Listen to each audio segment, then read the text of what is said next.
নমস্কার বন্ধুরা, শ্রাবণীর পাকঘরে সবাইকে স্বাগত জানাই। আশা করি তোমরা সবাই খুব ভালো আছো, আমিও ভালো আছি। আজকে আমার রেসিপি ওল চিংড়ি। প্রথমেই ওলটা ছোট ছোট করে টুকরো করে কেটে নিয়েছি, আর ওলের সঙ্গে আলুও ঠিক একইভাবে ছোট ছোট করে কেটে নিয়েছি। আর এখানে চিংড়ি মাছ নিয়েছি, ভালো করে ধুয়ে জল ঝারিয়ে নুন হলুদ মাখিয়ে রেখে দিয়েছি। এদিকে কড়া বসিয়ে দিয়েছি, কড়ার মধ্যে বেশ খানিকটা জলও দিয়েছি ওল আর আলু একসঙ্গে একটু সিদ্ধ করে ভাপিয়ে নেব বলে। পরিমাণ মতো নুন আর হলুদ দিয়ে দিয়েছি। দেওয়ার পরে খুব ভালো করে যখন ফুটে আসবে, একটু নরম হয়ে যাবে, তখনই কিন্তু গ্যাসটা অফ করে জলটা ঝারিয়ে নিতে হবে। এতে করে কি হয়, যদি ওল অনেকেরই গলা চুলকায় বা অনেক ওল চুলকায়, সেই জন্য কিন্তু এইভাবে ভাপিয়ে নিলে চুলকানোর ভয়টা অতটা থাকে না। তাহলে ওলটা ওই সাইডে সিদ্ধ হতে থাক। এদিকে আর একটা কড়া বসিয়ে দিয়েছি, বেশ পরিমাণে একটু তেল দিয়েছি, ওই 3 চামচের মতো, চিংড়ি মাছগুলো ভেজে নেব বলে। কারণ চিংড়ি মাছ ভাজতে খুব বেশি তেল আমি ব্যবহার করি না, আর লাগেও না, সেটা তো তোমরা ভালো করেই জানো। এবারে নুন হলুদ মাখিয়ে রাখা চিংড়ি মাছগুলো কড়ার সঙ্গে দিয়ে ভালো করে নাড়াচাড়া করে হালকা করে ভেজে নেব। খুব বেশি ভাজার চিংড়ি মাছের দরকার নেই, কারণ শক্ত হয়ে যায়। চিংড়ি মাছটা ভাজা হতে থাক, এদিকে কিন্তু ওল আর আলু খুব ভালো করে সিদ্ধ হয়ে গেছে। এবারে জল থেকে আমি আস্তে আস্তে করে হাতার সাহায্যে সিদ্ধ করে রাখা ওল আর আলু তুলে নিচ্ছি। আর এই যে সিদ্ধ হয়ে গেল, রান্না করতে তো আর বেশিক্ষণ সময় লাগবে না। আর এদিকে চিংড়ি মাছও ভাজা হয়ে গেছে। এবারে হাতার সাহায্যে একটা থালার মধ্যে তুলে নিচ্ছি। গরম ভাতের মধ্যে ওল চিংড়ি খেতে খুবই ভালো লাগে। আশা করি তোমরা অনেকেই পছন্দ করো। হ্যাঁ, অনেকে আবার চুলকানোর ভয়তে ওল খেতে চায় না। তবে এই ওল রান্নার মধ্যে যদি একটুখানি তেঁতুল ফেলে দেওয়া যায়, তাহলে কিন্তু চুলকানোটা অনেকটাই কমে যায়। চিংড়ি মাছ তুলে নেবার পরে কড়ার মধ্যে আবারও 2-3 চামচ তেল দিয়ে দিলাম 1 চামচ কালো জিরে আর 2টো শুকনো লঙ্কা। 1 মিনিটের মতো একটু ভেজে নেব।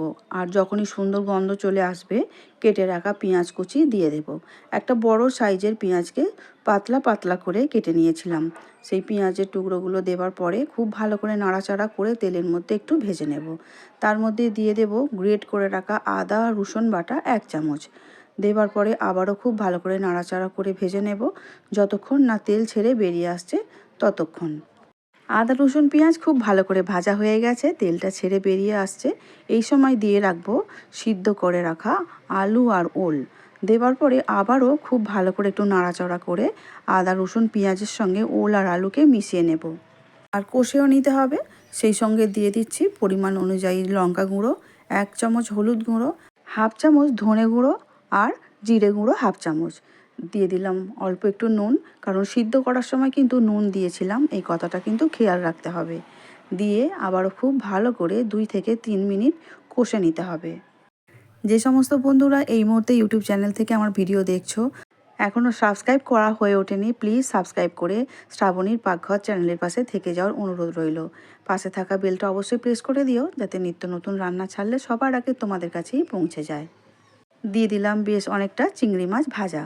দেবার পরে আবারও একটু নাড়াচাড়া করে নিয়ে চিংড়ি মাছগুলোও কিন্তু আলু আর ওলের সঙ্গে মিশিয়ে নিতে হবে, তাহলে টেস্টটা অনেকটাই ভালো হয়ে যাবে। এবারে ভালো করে সমস্ত কিছু কষানো হয়ে যাওয়ার পরে পরিমাণ মতো একটু জল দিয়ে দিচ্ছি, কারণ যেহেতু সিদ্ধ করা আছে খুব বেশি জল না দিলেও চলে। আর আমি একটু ঘন ঘন গ্রেভি গ্রেভি রাখবো বলেই জলটার পরিমাণ একটু বাড়িয়ে দিয়েছি। দিলাম 4-5টা কাঁচা লঙ্কা। ঢাকা দিয়ে 2-3 মিনিট খুব ভালো করে ফুটিয়ে নেব। 3 মিনিট পর ফিরে আসলাম, ঢাকা খুলে আবারও খুব ভালো করে একটু নাড়াচাড়া করে নিতে হবে। ফেসবুক পেজ থেকে দেখছো বন্ধুরা, প্লিজ পেজটিকে ফলো করে শ্রাবণীর সঙ্গে থেকে যাওয়ার অনুরোধ রইল। খুব ভালো করে নাড়াচাড়া করা হয়ে গেছে, একদম সিদ্ধও হয়ে গেছে। আর বেশি কিন্তু নাড়াচাড়া করলে ওল আলু ঘেঁটে যেতে পারে, মানে ভেঙে যেতে পারে। এখন দিয়ে দিচ্ছি হাফ চামচের মতো গুঁড়ো গরম মশলা। গরম মশলা দেবার পরে আবারও একটু নাড়াচাড়া করে খুব ভালো করে তরকারিটার সঙ্গে মিশিয়ে নিলাম। আর সবশেষে দিয়ে দেব 1 চামচের একটু বেশি ঘি। ঘিটা দেওয়ার ফলে এই ওল আর চিংড়ি মাছের যে রেসিপিটা দুর্দান্ত স্বাদ হয় বন্ধুরা। একবার প্লিজ আমার মতো করে তোমরা বানিয়ে দেখো। ঘি দেওয়ার পরে আবারও একটু ভালো করে নাড়াচাড়া করে নিয়েছি। যেহেতু ঘি আর গরম মশলা দিয়েছি গুঁড়ো, সেই জন্য ঢাকা দিয়ে 1 মিনিটের মতো গ্যাসের জোরটা একদম কমিয়ে দিয়ে হালকাভাবে একটু ফুটিয়ে নিলাম। এখন কিন্তু সম্পূর্ণভাবে রেডি হয়ে গেছে আমাদের ওল চিংড়ি। এবারে গ্যাসটা অফ করে দেব আর ঢাকা দিয়ে রেখে দেব 5 মিনিটের জন্য স্ট্যান্ডিং টাইমে। 5 মিনিট পর ফিরে এলাম। দেখতেই পাচ্ছ একদম অপূর্ব দেখতে হয়েছে। আর গরম ভাত বা তোমরা রুটি পরোটার সঙ্গে খেতে পারো, সব কিছুর সঙ্গে কিন্তু ভালো লাগবে। তাহলে চলো একটা সার্ভিং বোলের মধ্যে তুলে নিয়েছি।